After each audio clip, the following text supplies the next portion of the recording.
Hey, this is Sky. Welcome to my YouTube channel. Go check out my website at skysworld.com for life coaching and mentoring. It's bright and early, daily discipline, mind, body, and soul. This is how we get through. I want to talk about our vision and our purpose. You know, it's interesting because a lot of people feel like that they need a purpose in life. I think most people feel that way. If you don't have a purpose in life, what's the point of being alive, right? Animals don't really ask this.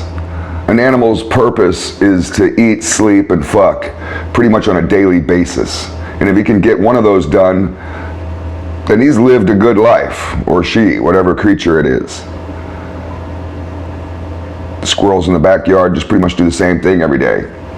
They try and look for the nuts that they buried. You know, that's how a lot of trees get planted. The squirrels bury nuts relentlessly all day long, and then they have little tiny brains and bad memories, so they rarely remember. I mean, they do remember sometimes, but very often they forget where they buried their nuts. When you see these squirrels going from spot to spot in the backyard, he's sitting there thinking, where the hell is it, man? Where did I put that shit? But that's how trees get planted. Squirrels are planting trees all over the fucking world. But we wake up every day with a whole list of things we think we need to do. And we're tortured by this notion that we invent of purpose. Life has to have a purpose. We have to have a vision, a goal. Do you think your dog has goals? Your dog's goal is to poop when it needs to poop, to eat when it's hungry, sleep when it's tired. And it'll live its entire life like that and be this blessed little awesome little creature. But we can't do that. That would be a life of a loser if you did that, right?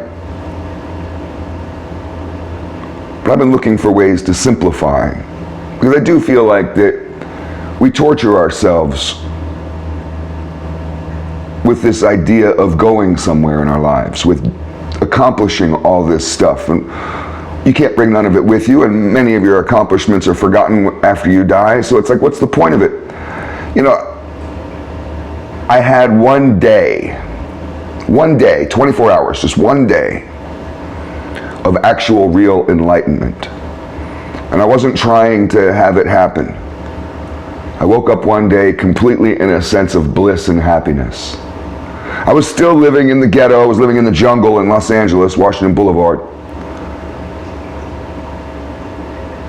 So I was in a shitty neighborhood. Helicopters hover as low as the trees. Gangs and cops everywhere. Neighbors hated me and I hated them.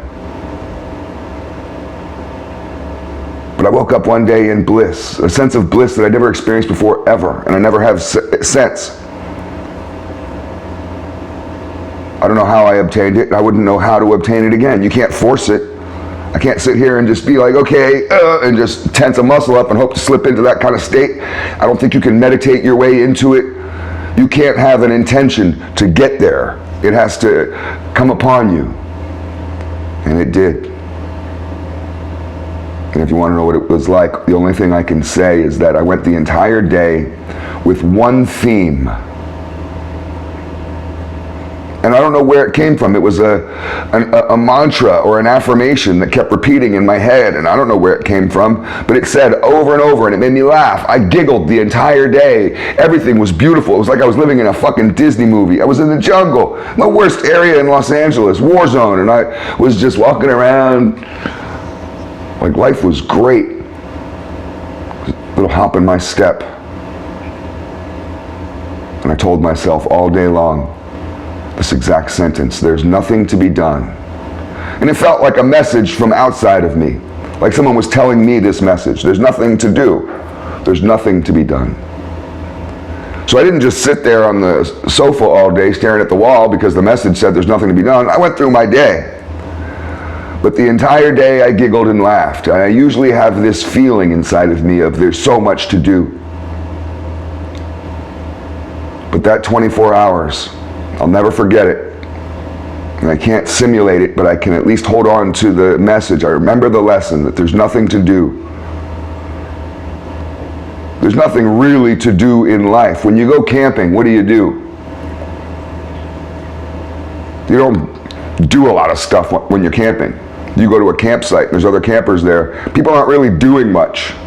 You eat some food, you sit by the fire and talk for 3 or 4 hours. You sleep a lot.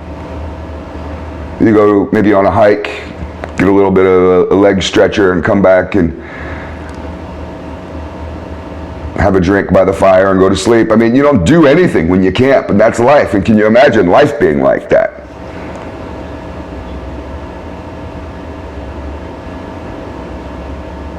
So, what is your purpose and your meaning of life?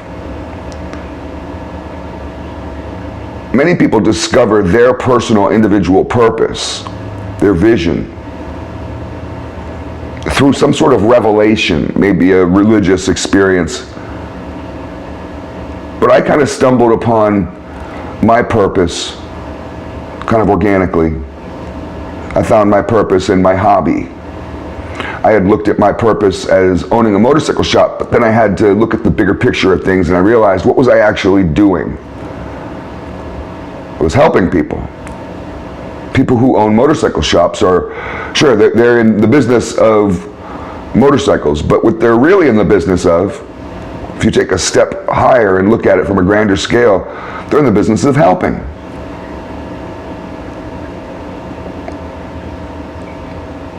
So when you're clear on your vision, your entire life becomes simplified. It shows you what to do. What am I going to do today? I'm going to follow my vision. I'm going to help.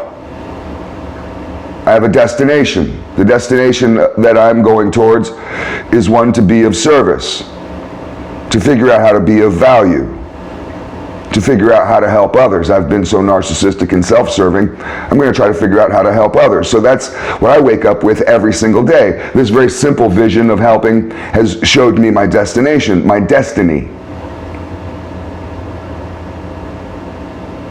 When you have vision and purpose, you live for one thing, not many things. Many things is a source of suffering. Stress comes from not knowing what to do. You have too many things on your plate, you don't really know what to do and how to prioritize. You don't need a to-do list when you're camping. You wake up every day and you just do the same thing. You eat, you go for a hike or something, sit and fish or something and make a fire and hang out. It's very simple. So keep your life simple. Don't try to be too many things. Just do what's necessary. Well, how do you define what's necessary? You know, you get further on one path, one singular path, than you do trying to walk many. You can't walk many paths. You can only walk one.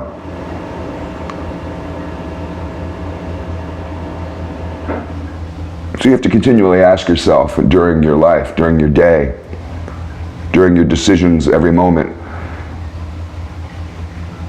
does this get me to my destination?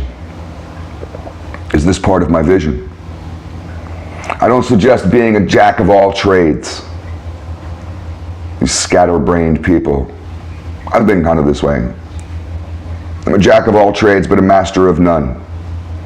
However, it's the people who master one thing that actually get somewhere in their lives. Most successful people that you'll ever see have mastered one thing. Michael Jordan is really just good at basketball. You don't come to Michael Jordan's to fix your motorcycle or to help you write a book, help you build a house. He's just good at basketball. So master one thing. And I had to realize that I had to shift my vision. My vision was to be successful. My vision was the reward.